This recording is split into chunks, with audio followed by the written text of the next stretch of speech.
अस्सलाम वालेकुम रहमतुल्लाहि व बरकातुहू। नाज़रीन, मैं आपका भाई ज़ाहक तनवीर आप सबका इस वीडियो में इस्तकबाल करता हूँ। मुस्कान खान को लेकर जो बहस या जो चर्चा चल रही है, इस पर दो चार अपने ख्यालात आपके सामने रखने के लिए मैं हाजिर हुआ हूँ। इसके ऊपर मैंने कल लाइव वीडियो बनाया था, मगर उसकी क्वालिटी सही नहीं थी तो फिर मैंने उसको डिलीट कर दिया। वैसे बहुत सारे लोग जो है मुझे ये कहते हैं कि आप रेगुलरली वीडियो बनाया करिए, मगर मसला ये है कि मेरी जॉब होती है और फिर साथ में दूसरी जिम्मेदारियां भी या दूसरे जो है काम होते हैं मेरे, तो इन सारी वजूहात की वजह से मुझे वक्त नहीं मिल पाता है। तो मैक्सिमम मैं ट्वीट करता हूँ, फेसबुक पर पोस्ट वगैरह लगाता हूँ, मगर जो है प्रॉपर वीडियो बनाने के लिए बहुत वक्त लग जाता है तो मैं नहीं बना पाता। बहरहाल मुस्कान खान को लेकर जो आपके और हमारे दरमियान में जो बहस चल रही है, जो बहस कह लें या फिर तारीफें कह लें या फिर शायरियां भी उस लड़की के ऊपर चल रही हैं, मगर यहाँ पर मैं कोई रोस्टर नहीं हूँ, ना मैं कोई प्रॉपर यूट्यूबर हूँ कि आपके सामने मैं एक क्रिटिकल एनालिसिस इस मसले का पेश करूँ। मगर इस सारे मामले को लेकर मेरे दिल में पॉजिटिव फीलिंग नहीं है। हो सकता है कि आपके दिल में भी नहीं है। जितने लोगों से मैंने बात की उन लोगों ने भी यही मेरे सामने जाहिर किया कि ये जो प्रोटेस्ट चल रहे हैं या फिर जो हिजाब का मसला चल रहा है हिंदुस्तान के अंदर, इस चीज को लेकर पॉजिटिव फीलिंग्स नहीं आ रहे हैं बहुत सारे लोगों को। अब ये अलग बात है कि अक्सरियत और मेजॉरिटी जब इस मसले के ऊपर कह रही है दिन है, तो आपको भी दिन बोलना पड़ता है। अब रात है, आपको नजर आ रही है रात है, फिर भी आप जो है आपको जबरदस्ती दिन बोलना पड़ता है क्योंकि अक्सरियत जो है उसको दिन बोल रही है। अब यहाँ पर जो लोग जो है जज्बात का शिकार हो गए हैं और इमोशनली चार्जड अप हो गए हैं, और लोग जो है इमोशंस में लड़की के ऊपर शायरियां भी लिख रहे हैं, व्हाट्सएप पे स्टेटस भी लगा रहे हैं। खैर, लड़की के लिए हम भी सिंपैथाइज करते हैं। लड़की ने जो किया, जो कॉलेज में हुआ, लड़की अकेली गई गाड़ी पर, हालांकि उनके वालिद साहब भी थे, मगर लड़की अकेली गई। वो अकेली क्यों गई वो अल्लाह बेहतर जानता है। वालिद साहब क्या कर रहे थे पता नहीं, क्योंकि ऐसे मसले जब चल रहे थे, और ऐसा नहीं है कि अचानक उस दिन ये मसला पेश आया, कई दिन से ये मसला चल रहा था। और जो है जब आपको पता है कि मसला चल रहा है और जब अहले इल्म से ये बात पूछी गई कि ऐसे सिचुएशन में लड़की को क्या करना चाहिए था, तो अहले इल्म ने यही कहा कि ऐसे सिचुएशन में लड़की को जाना ही नहीं चाहिए था। ठीक है, वो लड़की वहां गई, वो गुंडे उसके पीछे भागते हुए आए, फिर उसके बाद वो वीडियो वायरल हुआ, फिर वो अल्लाह अकबर चिल्लाई, उसके फिर जो है कार्टून बनना शुरू हो गए, उसकी तस्वीरें वायरल हो गई। फिर उसके बाद उधर से मलाला ट्वीट कर रही है, उधर से राना अय्यूब ट्वीट कर रही है, फिर उधर से जो है क्या कहते हैं अपना यूनाइटेड स्टेट्स के जो है रिलीजियस फ्रीडम वाले वो अलग ट्वीट कर रहे हैं। तो मुझे देखकर ये लगा कि ये सारी चीजें जो पेश आई हैं ये कोई कोइंसिडेंस नहीं है, यानी कि ये अचानक ऐसा ही नहीं हुआ, ये अचानक ऐसे ही नहीं हो गया। ये कोई कोइंसिडेंस नहीं है, बल्कि ये एक प्रॉपर सोची समझी साजिश कह लें या फिर एक प्लान है इंडिया के अंदर अलग अलग जगहों पे प्रोटेस्ट करवाने का। अब आपको पता है दूसरी तरफ बीजेपी है, हिंदुत्व है, मेजॉरिटी उनकी है, और ऐसे इश्यूज को जब आप उछालेंगे तो जाहिर सी बात है वो इंस्टिगेट होंगे, और ऐसे इश्यूज पर जब वो इंस्टिगेट होंगे तो मुसलमान भी इंस्टिगेट होंगे। जाहिर सी बात है ना, जब हिजाब, नमाज, दाढ़ी ऐसे मसलों को जब आप उछालेंगे तो फिर जो है वो भी इंस्टिगेट होंगे, फिर ये भी इंस्टिगेट होंगे, दोनों को इंस्टिगेट करो और फिर जो है जो करना है वो करो। तो अब आप देखिए जो मुस्कान खान का वीडियो जो वायरल हुआ, मैं जब ऐसी बातें करता हूं तो लोग कहते हैं कि भाई तू यहूदी का एजेंट है, आरएसएस का एजेंट है, ये है वो है। मैं किसी का एजेंट नहीं हूं भाई। दुनिया में हर चीज बाइनरी नहीं होती, 0 और 1 में नहीं होती। ठीक है, हमारे दोस्त ने बड़ा अच्छा एक्सप्लेन किया, 0 1 में हर चीज नहीं होती, बल्कि जो है इस दुनिया में जो चीजें हैं, जरूरी नहीं है कि अगर आप आरएसएस के खिलाफ हैं तो आप जो है आपके दोस्त हैं, ये ऐसी बात नहीं है ना। अगर आप जो है आपकी हरकतों से कोई मुखालिफत कर रहा है तो इसका मतलब ये नहीं है कि वो आरएसएस का आदमी है। अगर कोई हमास के खिलाफ है, इसका मतलब ये नहीं है कि वो इजरायली यहूदी एजेंट या ज़ायनिस्ट है। तो आप ये बाइनरी कैलकुलेशन आप जहन से निकाल दीजिए कि आपके साथ अगर कोई नहीं है या फिर आपके नजरियात के साथ कोई नहीं है तो वो दुश्मन है, मुर्तद है, काफिर है। बहुत सारे लोग ट्विटर पर मुझे बोलते हैं कि तू काफिर है, तू मुर्तद है, तू ये है, तू वो है, इस तरह के जो है इल्जाम लगाते हैं। तो वैसे तो इनके इल्जामों से कुछ होने वाला नहीं है, क्योंकि ना तो इनके हाथ में जन्नत है ना तो जहन्नम है। जन्नत जहन्नम अल्लाह के हाथ में। बहरहाल अब ये वाकये की तरफ वापस आते हैं। ये जो लड़की गई गाड़ी पे, सबसे पहला सवाल तो ये है कि जब ऐसे हालात पेश आते हैं सोसाइटी में या फिर शहर में या कॉलोनी में ही, तो कौन अपनी लड़की को अकेले भेजता बताओ। और वो लड़की आई, ये कह रही है कि मैं असाइनमेंट सबमिट करने के लिए आई। भाई ऐसे सिचुएशन में कौन सी अकेली लड़की गाड़ी पर असाइनमेंट सबमिट करने आती है, बताइए आप। मेरी बहन अल्हम्दुलिल्लाह डबल मास्टर्स है, हिजाब में उसने डबल मास्टर्स किया है। मेरी वाइफ खुद भी अल्हम्दुलिल्लाह डॉक्टर है। तो भाई जब ये लोग कॉलेज जाते थे, मेरी बहन खुद भी जब कॉलेज जाती थी, तो कोई ऐसा दिन नहीं गुजरा जब वो पब्लिक ट्रांसपोर्ट में अकेली गई है। उनकी सेफ्टी की जिम्मेदारी हमारी जिम्मेदारी होती है, घर के मर्द हजरात की जिम्मेदारी, उनकी सेफ्टी की जिम्मेदारी होती है। तो कभी ऐसा दिन नहीं गया। नॉर्मल डेज में भी जो है मैं या तो वालिद साहब या तो हमारे भाई छोड़ के आते थे या पिकअप करते थे। तो जब हालात खराब हैं, शहर में प्रोटेस्ट चल रहे हैं जगह जगह पर, हिजाब को लेकर मसाइल चल रहे हैं, इन सारे सिचुएशंस में ये लड़की अकेली बाइक पर, इनके वालिद साहब कहाँ थे पता नहीं, और फिर जब ये पूरा हंगामा हुआ तो फिर वालिद साहब जो है ठहर ठहर कर तारुफ करा रहे हैं लोगों से। अलग अलग जगह से लोग आ रहे हैं। एक हजरत पहुंच गए हैदराबाद से वो लड़की के घर, जाके वो लड़की से हाथ भी मिला रहे हैं, गले भी मिल रहे हैं। अब कह रहे हैं बड़ी उम्र का बुढ़ा आदमी है। अरे भाई ये कस्टमाइज्ड चेरी पिकिंग वाला हिजाब क्या है, मुझे समझ नहीं आया। बहरहाल वो वहां पे गई, ये जो पूरा सिचुएशन हुआ, उसके बाद इंडिया टुडे पर जो है जब उसका इंटरव्यू लिया गया उस लड़की का, तो उसने कहा कि हमको CFI वालों ने हेल्प किया। CFI, ठीक है। अब ये जो CFI है, कैंपस फ्रंट ऑफ इंडिया, ये PFI का कैंपस विंग है। अब ये PFI क्या है? Popular front of India. ये पॉपुलर फ्रंट ऑफ इंडिया ये निकला NDF से, नेशनल डेवलपमेंट फ्रंट, जो केरला का है, ठीक है। और ये एक खवारिजी जहन रखने वाली तंजीम है। और इसके बारे में मोहम्मद रहमानी साहब, जो मशहूर और मारूफ आलिम दीन अब्दुल हमीद रहमानी साहब के बेटे हैं, अब्दुल हमीद रहमानी रहमतुल्लाह अलैह, उनके बेटे हैं ये दिल्ली के। इन्होंने हुबली में डंके की चोट पे यह बात कही कि ये जो PFI है ये खवारिजी जहन रखने वाले लोग हैं।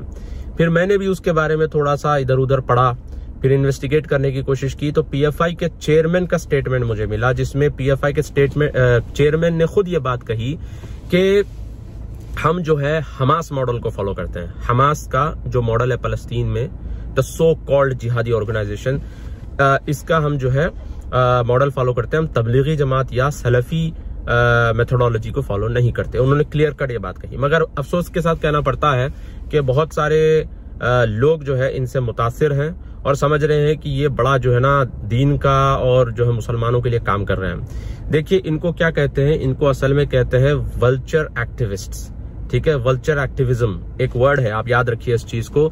ये यूजुअली जो है इंटेलिजेंस की दुनिया में ये इस्तेमाल होता है। वैसे मैं इंटेलिजेंस का नहीं हूं, मैं बता रहा हूं आपको। मैंने बहुत सारी जो है डॉक्यूमेंट्रीज उस पर देखी हैं, बहुत सारी चीजें पढ़ता रहता हूं, तो मुझे पता है ये चीज कि वल्चर एक्टिविज्म करके एक चीज है, जिसमें क्या होता है कि ये अक्सर जो लोग होते हैं, ये PFI के, CFI के, हमास वाले और जितने लेफ्टिस्ट ऑर्गेनाइजेशंस हैं, जिस तरह से ये अपना राना अयूब जैसे लोग या उमर खालिद जैसे लोग या सफुरा जरगार जैसे लोग, ये सहला राशिद जैसे लोग, तो ये लोग क्या करते हैं, सारे के सारे वल्चर एक्टिविस्ट होते हैं। भीम आर्मी जैसे लोग, इनका मकसद मसले को सॉल्यूशन निकालना नहीं होता, किसी प्रॉब्लम का सॉल्यूशन निकालना इनका मकसद नहीं होता। इनका मकसद ये होता है कि प्रॉब्लम चलता रहे।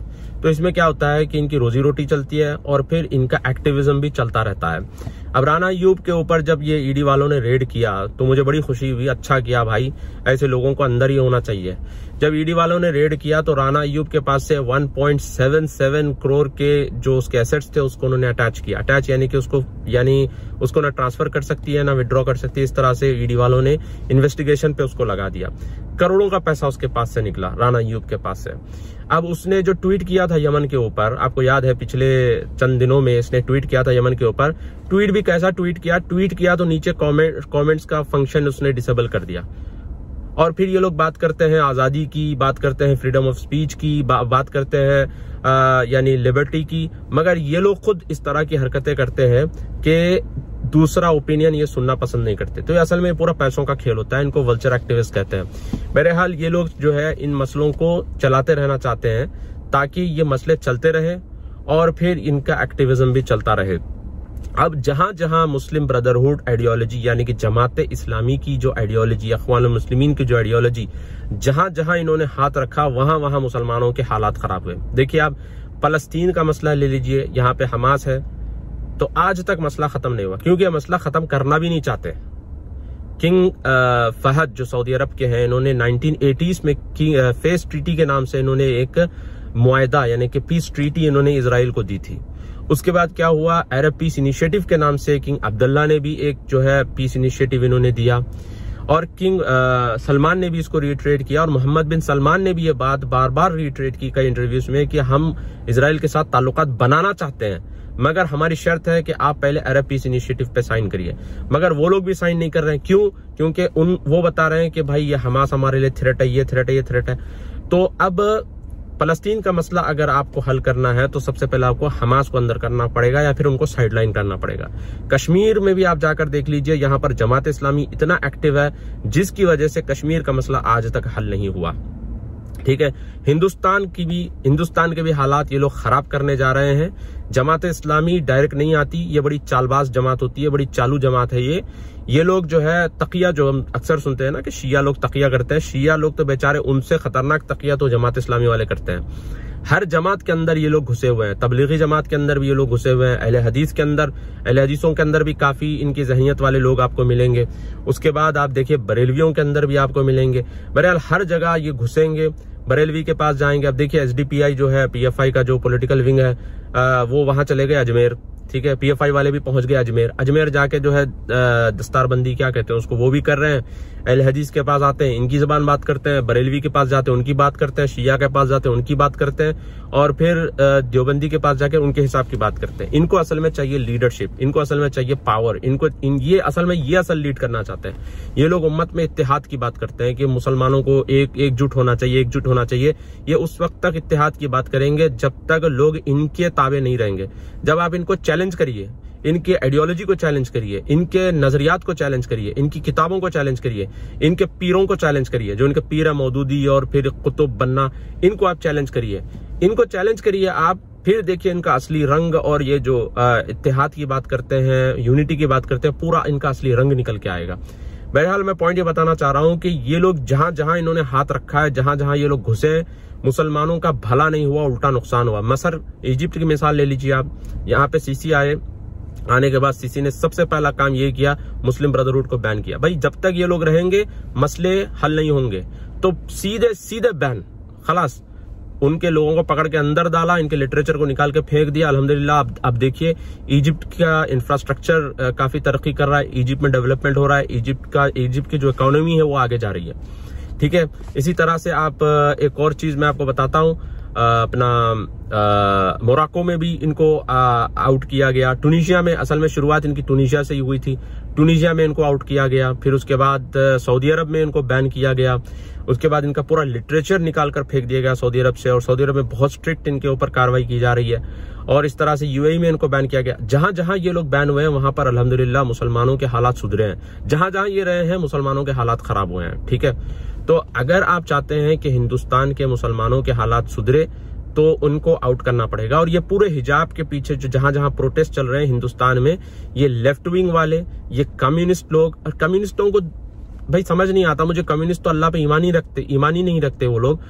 कम्युनिस्ट जैसे लोग आकर मुसलमानों का साथ दे रहे हैं। आप सोचने की बात है, लोग कह रहे हैं कि मुसलमानों की ताईद में बात करें, मुसलमानों की ताईद में नहीं है, ये लोग आपको इस्तेमाल कर रहे हैं। मुसलमानों को होश के नाखून लेना चाहिए, इस्तेमाल होने से बचिए।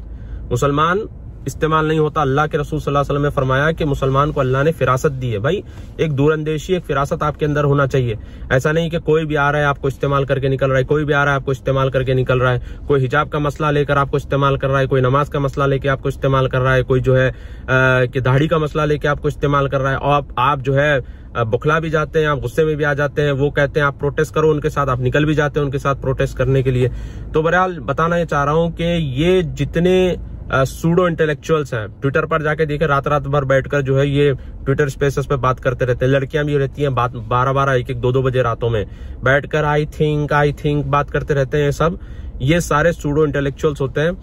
इनसे उम्मत का आप ये बिल्कुल उम्मत के खैर का इनसे आप उम्मीद मत रखिए, ये कभी उम्मत के खैर का नहीं हो सकते। ठीक है, तो आप बिल्कुल ये जहन में रखिए कि लड़की जो मुस्कान खान जो है, इसने बातों में यह कह दिया टीवी चैनल पर कि सीएफआई वालों ने इसको बैकिंग की। अब सोचने वाली बात है कि इंटरमीडिएट की 11th 12th की लड़कियां कोर्ट तक जा रही हैं, गवर्नमेंट को चैलेंज कर रही हैं। भाई आम आदमी के बस की बात नहीं है ये, समझ में आ रही बात आप लोगों को? आम आदमी के बस की बात नहीं। अच्छे अच्छे लोग जो है कोर्ट जाने के लिए घबराते हैं, डरते हैं। यहाँ लड़कियां कोर्ट पहुंच गई, कहां से उनको, मतलब ये सारी बूस्टिंग और सारा बैकिंग कहां से हुई? CFI वालों ने किया, ठीक है। अब जाहिर सी बात है, आप 15% है और 85% को आप चैलेंज कर रहे हैं, आप ट्रिगर कर रहे हैं, फिर उधर से ट्रिगर होगा, इधर से ट्रिगर होगा, उधर से ट्रिगर होगा, एक विशेष साइकिल वहां से शुरू हो जाएगी। अब वो लोग प्रोटेस्ट करेंगे। अब जो हमारी बहनें और जो हमारी औरतें जो खामोशी में सुकून के साथ जो पर्दा कर रही थी, अब उनको भी इस हीट का सामना करना पड़ रहा है, ठीक है। फलस्तीन का यही तो मसला है।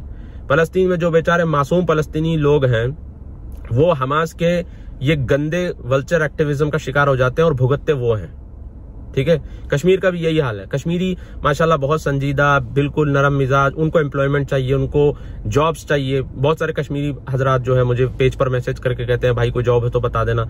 अच्छे लोग होते हैं, भुगतते हैं किस लिए है ये लोग? ये जमाते इस्लामी और इनके नजरियात रखने वाले वल्चर एक्टिविस्ट की तरफ से ये लोग बेचारे मासूम लोग भुगतते हैं। और ये लोग कहाँ होते हैं? ये लोग मस्त अपनी दुनिया में होते हैं। यूसुफ करदावी देख लो, कतर में बैठा हुआ है, पूरी दुनिया को, मिडिल ईस्ट को आग लगाया, कतर में बैठा हुआ है। हमास वालों के बड़े बड़े विल्लास कतर के अंदर मौजूद है। तालिबान वाले, पूरे तालिबान में बेचारे अफगानिस्तान के गरीब लोग जो है वहां मर रहे हैं और तालिबानी कहाँ बैठे हैं?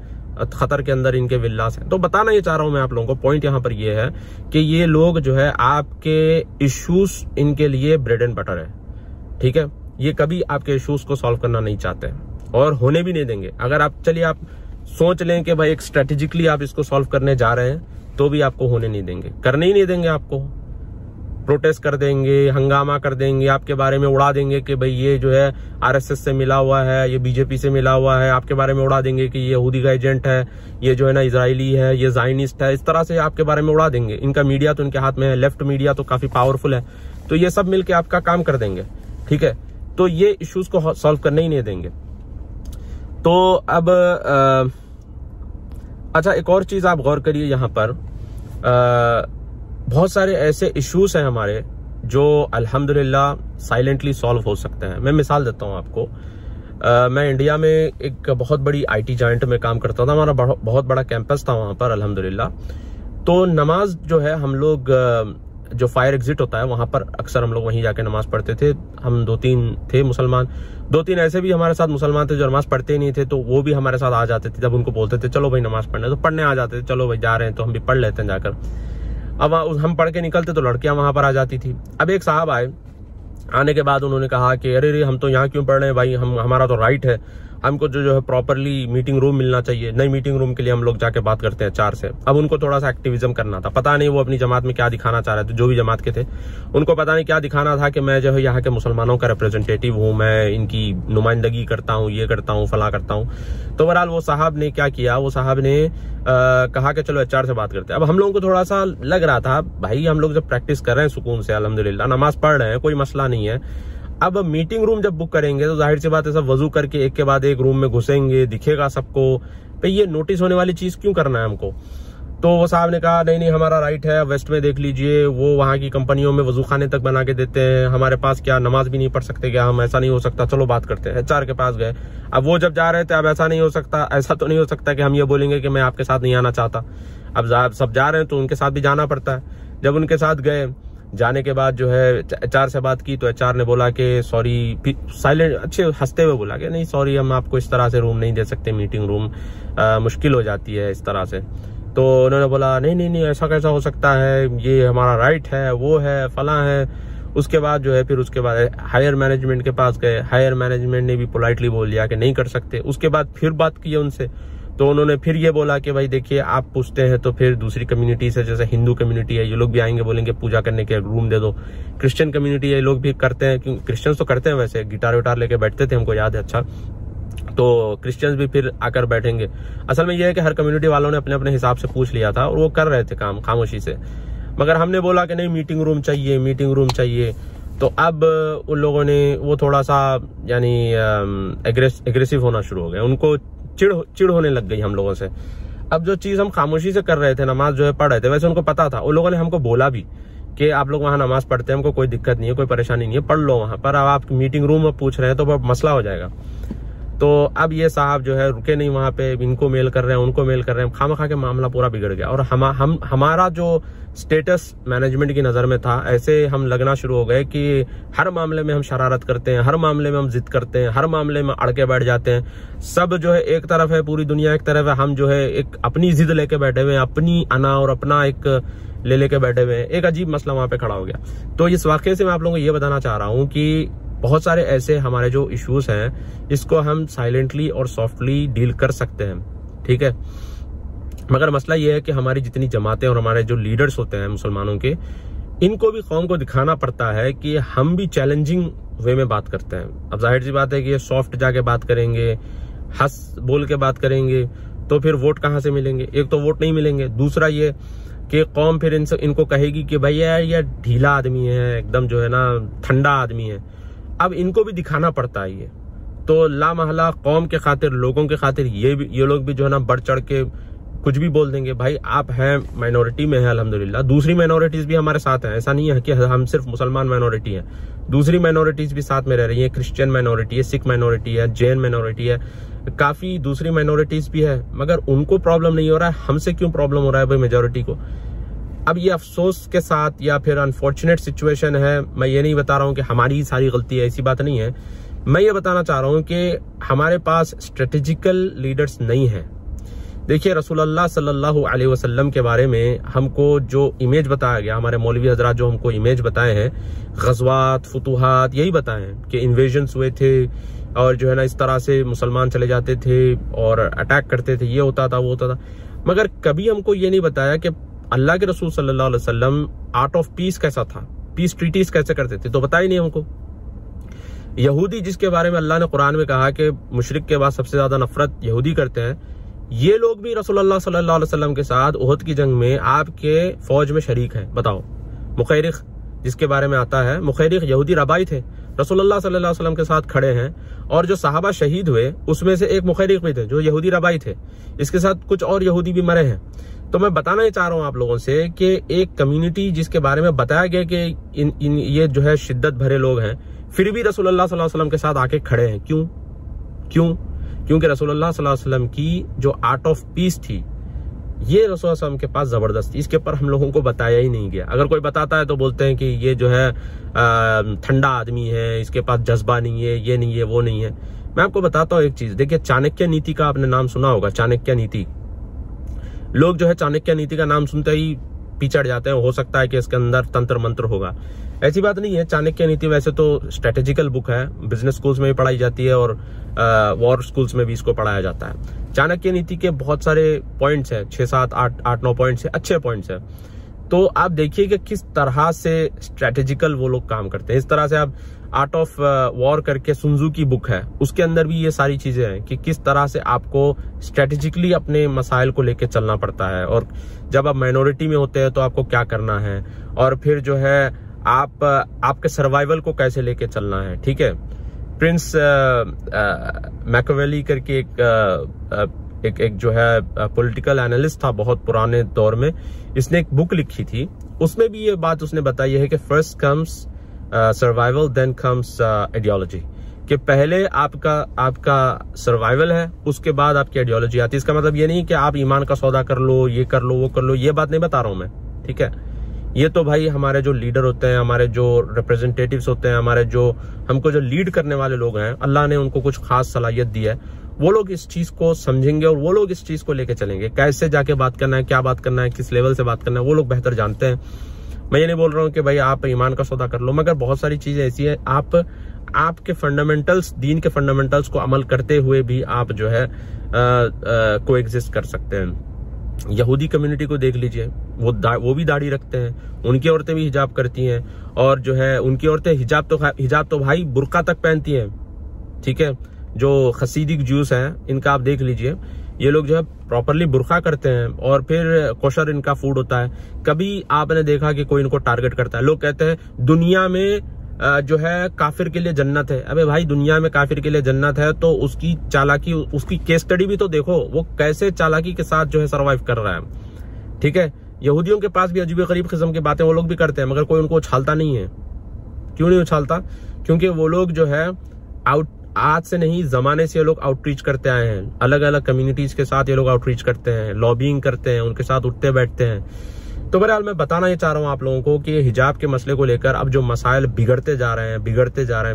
अब तो ये हो गया है कि स्कूलों में एंट्रेंस पे बुर्का उतारने की तक नौबत आ गई। और अल्लाह महफूज रखे, ये जिल्लत जो हमको झेलनी पड़ रही है, अल्लाह महफूज रखे कि आगे ऐसी जिल्लत ना झेलनी पड़े। अल्लाह ना करे कि एयरपोर्टों पे उतारने की नौबत आ जाए कि भाई एयरपोर्ट पे उतारो, फिर उसके बाद स्कैन करेंगे। देखिए भाई, ये एक कॉमन सी लॉजिक है, सोचने वाली बात है। आप हैं 15%, अच्छी आबादी अल्हम्दुलिल्लाह, ऐसी बात नहीं है कि कम है। आजादी के टाइम जो है 9.8 थे, अब 15% हो गए अल्हम्दुलिल्लाह। लोग कह रहे हैं कि जेनोसाइड होने वाला है मुसलमान। कौन सा जेनोसाइड भाई, अभी तो 15.5 हो गए 9.8 से। तो ये लोग जो है डरा के जो है फिर अपनी सियासत चलाते हैं लोग, और मुसलमान हैं बेवकूफ, डर भी जाते हैं ऐसी बातें सुनकर। बहरहाल मैं वो तो एक अलग टॉपिक है। पॉइंट यहाँ पर यह है कि मुसलमान 15% है और मेजॉरिटी वो लोग की है। जाहिर सी बात है कि जब आप एक चैलेंजिंग टोन में बात करेंगे तो वो भी उसको चैलेंज में लेंगे, और फिर वो भी बताएंगे कि भाई हम मेजॉरिटी में है तो हम हमारा चला के रहेंगे। ठीक है, ये तो कॉमन सी बात है। लॉजिकली, रैशनली सोचिए। कॉलेज अगर आपका है, स्कूल आपका है, अगर आपका स्कूल या कॉलेज जो है मुस्लिम मैनेजमेंट वहां पर है, वहां पर एक क्रिश्चियन लड़की आती है, नॉन मुस्लिम लड़की आती है, स्कर्ट पहन के जो है वहां पे वो घूमती है, छोटी सी बिकिनी पहन के घूमती है, आप बर्दाश्त करेंगे? नहीं कर सकते भाई। सऊदी अरब में, जद्दा में और रियाद में, जो हरम से काफी किलोमीटर दूर है, यहाँ पर 1-2 कॉन्सर्ट हो गए तो लोगों ने बवाल मचा दिया। भाई यहाँ पे अंग्रेज आके अपना कल्चर कैसे दिखा सक रहे हैं, कैसा इसका प्रदर्शन कर सक रहे हैं, ये होना नहीं चाहिए यहाँ पे। क्यों बर्दाश्त नहीं हो रहा है लोगों को?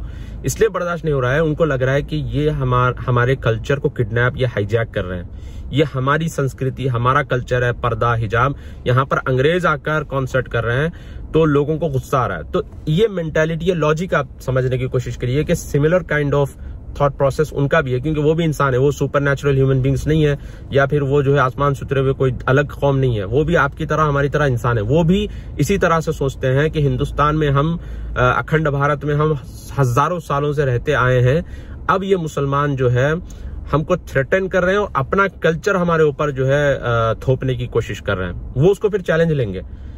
तो बहुत सारी चीजें ऐसी है। देखिए, सबसे पहली बात तो ये है कि अगर आपको लगता है कि वो कॉलेज में हिंदू मैनेजमेंट है और उन लोगों ने ये रूल बना दिया है, अब वो लड़की ने कहा या फिर किसी और ने कहा कि कॉलेज के फॉर्म में तक ये चीज मौजूद थी कि आप नहीं पहन सकते। जब आपको पता है नहीं पहन सकते, फिर अचानक आपने ये शुरू कर दिया मसला।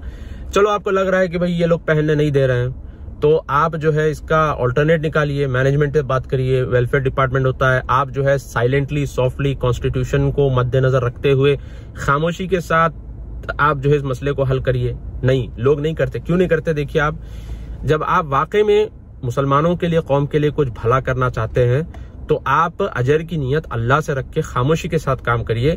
इसमें आपके लिए फायदा है, सबके लिए फायदा है। मगर लोग क्या करते हैं, अपना एक्टिविज्म दिखाने जाकर और अपना क्या कहते हैं, अपनी बड़ाई बताने जाकर ये सब हंगामे करते हैं। इसका नुकसान क्या होता है? नुकसान खुद का भी होता है, मुसलमानों का भी नुकसान होता है।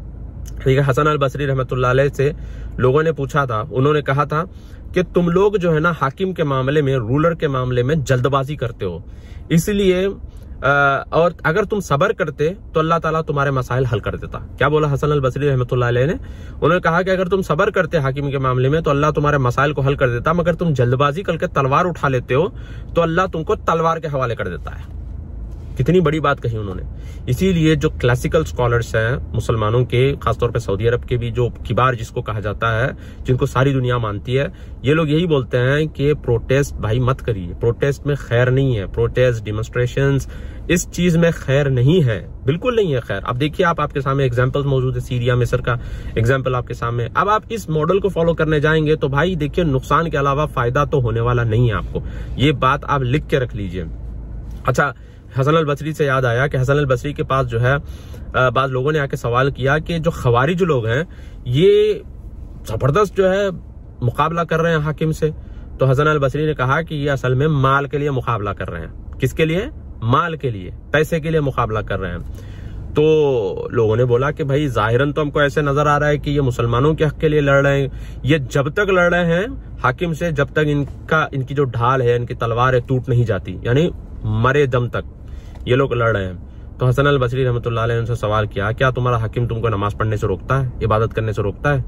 तो उन्होंने कहा नहीं। तो फिर इनकी जो लड़ाई है हाकिम से, ये अल्लाह के लिए नहीं, अल्लाह के लिए या फिर मुसलमानों के लिए नहीं, बल्कि ये जो हाकिम है जैसा भी है, ये इनके और पावर के बीच में, इनके और माल के बीच में ढाल बना हुआ है। तो ये लोग उससे इसलिए लड़ रहे हैं क्योंकि इनको माल चाहिए और पावर चाहिए। यही चीज है ये कम्युनिस्ट, लेफ्टिस्ट और ये जितने लोग हैं, CFI, PFI, SDPI, जितने लोग हैं, ये इन सब का मकसद एक ही है, माल, पावर, अथॉरिटी, गवर्नमेंट। और ये आपको इस्तेमाल कर रहे हैं, आपके इमोशंस को इस्तेमाल कर रहे हैं। ये बात आप लिख के रख लीजिए मेरी, 2022 में बात कह रहा हूं मैं, लिख के रखिए मेरी बात को आप। ये आपका इस्तेमाल कर रहे हैं, आपके इश्यूज का इस्तेमाल कर रहे हैं। कल PFI के जो अनीस है उसका मैंने ट्वीट देखा, उसने क्या लिखा कि उलमा जो है सामने नहीं आ रहे हैं, उलमा डर के बैठे हुए हैं, इस तरह से उसने कुछ लिखा। मैंने भी उसको रिट्वीट करके कहा, गंद ये मचाते हैं और एक्सपेक्ट ये करते हैं कि उलमा आकर जो है ना इनका साथ दे, ये चाहते हैं कि उलमा इनका साथ दे। अच्छा, बाद लोगों ने ये भी ट्वीट करना शुरू कर दिया है कि सऊदी अरब जो है मुसलमान, इतना बड़ा मसला हो रहा है, सऊदी अरब क्यों नहीं आ रहा है, सऊदी UAE क्यों नहीं आ रहा है? क्यों आएंगे भाई, क्यों आएंगे? सऊदी की आबादी 38 मिलियन है, तुम्हारी आबादी 250 मिलियन है, ज्यादा है भाई। तुम्हारे मसले तुम देखो, ये तुम्हारे और तुम्हारे गवर्नमेंट के बीच का मामला है। तो तुमको इतना शऊर होना चाहिए, इतनी अक्ल होनी चाहिए कि तुम्हारे पास एक प्रॉपर लीडरशिप हो, तुम्हारे पास एक स्ट्रेटेजिकल लीडरशिप हो, ये हा हू करने वाले लीडर नहीं, बल्कि एक प्रॉपर संजीदा लीडर्स हो जो मुसलमानों के मसाइल को हल करें। 250 मिलियन मुसलमान है और 38 मिलियन सऊदी से एक्सपेक्ट कर रहे हैं कि ये आकर जो है ना तुम्हारे फड्डे में या तुमने जो रायता फैलाया है इस रायतों को साफ करें। क्यों करेंगे भाई, क्यों करेंगे? वो उनके मसले अलग हैं, वो अपना मसला देख रहे हैं। और माशाल्लाह उनकी औरतें साइंस और टेक्नोलॉजी में, डेवलपमेंट में कहां जा रही हैं। और चार लेडीज परसों जो है इनकी सऊदी की जो लेडीज हैं, 4 नियोम में इन्होंने आर्टिफिशियल इंटेलिजेंस में इन्होंने अवार्ड लिया है। कई ऐसी औरतें हैं जो माशाल्लाह साइंस में तरक्की कर रही हैं। UAE में जाके देखिए, औरतें जो है माशाल्लाह मार्स में जा रही हैं और जो है नासा में जा रही हैं। तो ये लीडरशिप के ऊपर है सारा। अब आप ये जो बेवा रोना रोएंगे सुबह शाम कि भाई हमारा कोई पुरसाने हाल नहीं है, हमारा कोई पुरसाने हाल नहीं है, हमारा कोई पुरसाने हाल नहीं है, कोई हमारी मदद के लिए नहीं आता, कोई वो नहीं आता, ये तुम्हारा प्रॉब्लम है, तुम्हारी लीडरशिप का प्रॉब्लम है। तो तुम देखो सऊदी UAE क्यों आएगा भाई तुम्हारे लिए? वो बहुत से बहुत यही कहेंगे कि भाई आप मुसलमानों के हक दीजिए, बस यही कहेंगे। अब क्या करेंगे? क्या वो सैंक्शन लगा देंगे इंडिया के ऊपर? इंडिया के ऊपर सैंक्शन लगाएंगे तो भाई मुसलमानों के भी वांदे हो जाएंगे। लिख के दे रहा हूं मैं बात ये, क्यों? क्योंकि मेजोरिटी जो मुसलमान है वो जो रेमिटेंसेस करते हैं इंडिया को, वो मुसलमान, मेजोरिटी ऑफ एक्सपर्ट्स जो हैं जो रेमिटेंसेस करते हैं वो मुसलमान है। तो मुसलमानों की इकोनॉमी खराब होगी। अगर सऊदी UAE इंडिया को कुछ बोलता है तो जाहिर सी बात है कि वायलेशन हो जाएगा, इंटरनेशनल पीस ट्रीटी का वायलेशन होगा, क्योंकि इंटरनल मैटर्स में मदाखलत करने का। अगर वायलेशन होगा तो फिर मामला डिप्लोमेटिक रिलेशंस खत्म हो जाएंगे। डिप्लोमेटिक रिलेशंस खत्म हो जाएंगे तो भाई जब सऊदी और कनाडा में डिप्लोमेटिक रिलेशंस खत्म हो गए थे तो पेशेंटों को तक एक हॉस्पिटल से, कनाडा के हॉस्पिटल से US के हॉस्पिटल शिफ्ट करना पड़ा। इतना खतरनाक डिप्लोमेटिक रिलेशंस खत्म हो जाते हैं। डिप्लोमेटिक रिलेशंस खत्म होंगे तो भाई आप उमरा हज को कहां से आ सकते हैं? नहीं आ सकते। यहाँ पे जो हमारी तरह कई एक्सपर्ट्स जो है ना अल्हम्दुलिल्लाह कमा रहे हैं, रह रहे हैं, यहाँ पे काम कर रहे हैं अल्हम्दुलिल्लाह, इन सब का मसला हो जाएगा। तो चीजें जो है ना ब्लैक एंड व्हाइट नहीं होती। तुम्हारे सोचने और तुम्हारे बोलने और तुम्हारे बकने से पॉलिटिकल डिसीजंस नहीं लिए जाते। अगर इतनी अक्ल तुम्हारी होती तो तुम्हारा मसला पहले तुम ही हल कर लेते। 250 मिलियन रह के आज तक कुछ नहीं कर सके और एक्सपेक्ट कर रहे हैं कि दूसरे लोग आके तुम्हारा फैला हुआ रायता साफ करें। ऐसा थोड़ी हो सकता है। बहरहाल ये चंद बातें थी, देखिए आपके सामने लेकर आया था। आखिर में 2-3 पॉइंट्स बोलकर मैं अपनी बात को खत्म करता हूं कि भाई हमारे जो मुसलमानों के मसाइल हैं इसको हल कैसे किया जा सकता है। अभी ये जो हिजाब का मसला हो गया, अब हो सकता है आगे और भी मसले इस तरह से उठ के आए, तो इसके लिए क्या हम कर सकते हैं? मेरी एक नाखिस राय है, हो सकता है आपको पसंद आए, ना पसंद आए, कोई मसला नहीं है। देखिए, एक पहली चीज तो ये है, आपको अल्लाह पर मुकम्मल तवक्कल करना होगा और अल्लाह के साथ शिरक नहीं करना होगा। ये आप बात मेरी लिख के रख लीजिए। जब तक आप अल्लाह के साथ शिरक करेंगे कोई मदद आने वाली नहीं है। अल्लाह ने कुरान में सूरह नूर में कहा है कि तुम एक अल्लाह की इबादत करो, उसके साथ किसी को शरीक मत करो और अमल साले करो, अल्लाह ताला तुमको हुकूमत देगा। ठीक है, मगर अंबिया जो आए थे ये हुकूमत लाने के लिए, बहुत सारे लोग कहते हैं जमात इस्लामी की ट्विस्टेड और डिविएंट आइडियोलॉजी, वो लोग कहते हैं कि अंबिया जो है हुकूमत कायम करने के लिए आए थे। नहीं, खिलाफत लाने के लिए नहीं आए थे अंबिया। अंबिया का मकसद अल्लाह ने कुरान में फरमाया, वमा अरसलनाका मिन क़ब्लिका मिन रसूल इल्ला नूही इलैहि अन्नहु ला इलाहा इल्ला अना फ़अब्दुन। अल्लाह की इबादत के लिए अल्लाह के लोगों को अल्लाह की इबादत के लिए बुलाते थे, एक अल्लाह की इबादत के लिए बुलाते थे। ये अंबिया का मकसद था। ठीक है, तो पहले आप अंबिया के मनहज को अपनाओ। सबसे पहली चीज जो रसूलुल्लाह का मनहज था, जो अंबिया का मनहज था, वो अपनाओ। वो एस्टेब्लिशमेंट के खिलाफ जो है लोगों को भड़काने के लिए या फिर प्रोटेस्ट डेमोन्स्ट्रेशंस करने के लिए नहीं आए थे। पहले उनका मनहज अपनाओ। दूसरी चीज ये है कि ये जो इस्लामिस्ट जिसे बोलते हैं या इखवानी जिसे बोलते हैं, तहरीकी जिसे बोलते हैं, इनको आप किनारे करो। इनको आप जो है एक हाथ की दूरी पर रखो। इनको आपके सियासी मसाइल और आपके एकेडमिक्स, इन दोनों चीजों से दूर रखो। ये सूडो इंटेलेक्चुअल्स होते हैं, गूगल पर कुछ भी बकवास पढ़कर आकर ऐसे बात करेंगे जैसे बहुत बड़े इंटेलेक्चुअल है। आपको लगेगा कि भाई आपके रिप्रेजेंटेटिव या इंटेलेक्चुअल्स हैं, आप उनको आगे बढ़ा देंगे। तो सबसे पहली चीज ये है कि ऐसे लोगों को जो इखवानी, जमात इस्लामी, तहरीकी, PFI, CFI, जितने भी इस तरह के लोग हैं, इन सबको आप किनारे करो। आपके रिप्रेजेंटेटिव बनने मत दो इनको। बड़ा मतलब इनको शौक होता है रिप्रेजेंटेटिव बनने का आपके। इनको साइड में करो पहले। आपके स्कूलों में, ये पहले स्कूलों को और एकेडमिक इंस्टीट्यूशंस को ये लोग टारगेट करते हैं। जैसे सऊदी अरब में इन्होंने किया था, जब इनको मारा जा रहा था इजिप्ट से, जिद्दा में इनको पनाह दी, तो एकेडमिक इंस्टीट्यूशंस को इन्होंने सबसे पहले कब्जा किया, मदारिस और जो यूनिवर्सिटीज होते हैं। और उसके बाद इन्होंने ऐसी नस्ल तैयार की कि जिन्होंने इनको पनाह दी उन्हीं के खिलाफ भड़का देंगे। जिस थाली में खाते हैं उसी थाली में लात मार देंगे। तो ये बड़े खतरनाक लोग होते हैं। तो इनको पहले यूनिवर्सिटीज और एकेडमिक इंस्टीट्यूशन से बाहर निकालो। दूसरी चीज, आप इनके बातों में आके अपना जो हलाल का माल है इनके हराम के कामों में मत दो। और तीसरी चीज ये है कि आप जो है सेल्फ विक्टिमाइजेशन से निकलिए। आप सेल्फ विक्टिमाइजेशन यानी कि कुछ भी होता है दुनिया में तो अपने ऊपर ले रहे हैं। मैं मुसलमान हूं इसलिए हो रहा है, मेरी दाढ़ी है इसलिए हो रहा है, मैं हिजाब कर रही हूं इसलिए हो रहा है। हर चीज को अपने यानी मैं मुसलमान हूं इसलिए मेरे साथ हो रहा है। बहुत सारे लोगों को मैंने देखा इंटरव्यू में फेल हो जाते हैं। भाई तुम्हारे पास टैलेंट नहीं है तभी फेल हुए? नहीं, क्या बोलेंगे, मैं मुसलमान हूं इसलिए फेल हुआ। तो अपनी कमजोरियों को और अपनी बुजदिली को और अपनी क्या कहते हैं इनएफिशिएंसी को छुपाने के लिए विक्टिम कार्ड खेलना बंद करो। ये पहले आपको करना पड़ेगा। उसके बाद आपको क्या है कि ऑप्टिमिस्टिक और मुस्बत सोच लेके आपको चलना पड़ेगा। ये वावेले और रोने से कुछ नहीं है। और उलमा ने भी ये बात बताई है कि मुसलमानों के घाव जो है, वुंड्स जो होते हैं, don't show the wounds of Muslims to the world, कि आप दुनिया को मुसलमानों के घाव मत दिखाओ, आप मुसलमानों को कमजोर मत दिखाओ। ठीक है, ये पहले बंद करिए आप। ये जो आता है व्हाट्सएप पर, ट्विटर पर आते ही फौरी शेयर करते हैं हमारे साथ जुल्म हो रहा है, हमारे साथ जुल्म हो रहा है, हमारे साथ जुल्म हो रहा है। भाई ये जो ओप्रेस्ड है, हम ये हैं, मजलूम है, ये पहले मजलूमियत का रोना बंद करना पड़ेगा। अब आप देखिए माशाल्लाह, जैसे मैंने आपके सामने एग्जाम्पल दिया था सऊदी का, यूएई का पासपोर्ट जो है दुनिया में काफी पावरफुल पासपोर्ट है, सऊदी है माशाल्लाह। जो कहाँ जा रहे हैं देखिए लोग। कभी आपने देखा कि सऊदी के जो क्राउन प्रिंस है या फिर यूएई के क्राउन प्रिंस हैं MBZ, इन्होंने कभी ये रोया या वावेला मचाया कि हम मुसलमान हैं, हमारे साथ जुल्म हो रहा है, ये हो रहा है? नहीं, पॉजिटिव रहते हैं, ऑप्टिमिस्टिक बात करते हैं, अपनी कौम को आगे ले जा रहे हैं माशाल्लाह। जब ये लोग भी पावरफुल होंगे इंशाल्लाह तो इसका इफेक्ट पूरी दुनिया में पड़ेगा। तो ऐसा कुछ आप सोचिए, ऐसा कुछ करिए, ऑप्टिमिस्टिक रहिए। ठीक है, और एक चीज ये है कि अपने एजुकेशन पर और इकोनॉमी पर आप फोकस करिए। और आखिरी चीज ये है कि आप उलमा के साथ सही इल्म हासिल करते रहिए।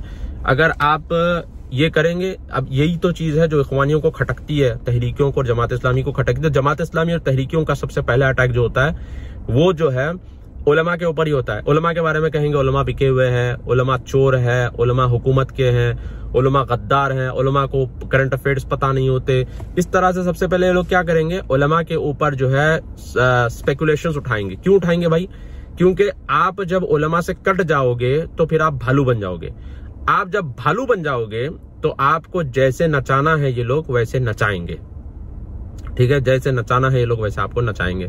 तो लिहाजा इनका सबसे बड़ा खौफ होता है वो है सही मनहज और सही इल्म। ठीक है, इसको आप फरोग दीजिए, इसको फैलाइए और सही संजीदा उलमा जो होते हैं उनको आप प्रमोट करिए। जैसे अबू ज़ैद ज़मीर साहब हो गए, अबू रिजवान मोहम्मदी साहब हो गए, इस तरह से, और जो किबार में आते हैं, ठीक है, शेख रबी हो गए, इस तरह से जो अच्छे उलमा, जो किबार उलमा है, शेख वसीउल्लाह अब्बास है, तो ऐसे लोगों को आप प्रमोट करिए और उलमा के साथ मिलकर, जिस भी जमात के आप हैं, आप उलमा के साथ मिलकर रहिए, क्योंकि जिस मुल्क में आपके लीडर नहीं है उस मुल्क में आपके लीडर आपके उलमा होते हैं।